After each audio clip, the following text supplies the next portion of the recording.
ఓం Sairam. Hi, అందరికీ నమస్కారం. ఈరోజు మనం టొరంటోలో ఉన్న రెండు పవిత్రమైన దేవాలయాన్ని చూసే అవకాశం కలిగింది. రెండూ ఒకే రోడ్డుపై ఉన్నాయి, మార్కమ్ రోడ్ మీద. మొదటిగా మనం వెళ్ళింది షిరిడి సాయిబాబా మందిర్ 2721 మార్కమ్ రోడ్.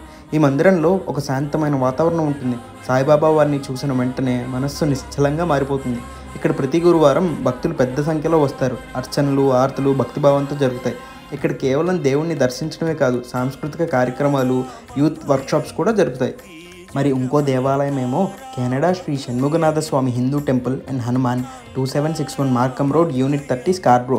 ఈ దేవాలయంలో శ్రద్ధగా పూజలు జరుగుతూ ఉంటాయి. శని మంగళవారాల్లో భక్తుల రాక ఎక్కువగా కనిపిస్తుంది. హనుమంతుని దర్శించుకుంటూ శాంతితో నిండిన అనుభూతిని అందరూ పంచుకుంటారు. శ్రీ మురుగన్ స్వామికి జరిగే అలంకారాలు ఎంతో ఆహ్లాదకరంగా ఉంటాయి. ఇక్కడికి వచ్చిన ప్రతిసారి మనస్సు డివోషనల్ మోడ్లోకి మారిపోతుంది.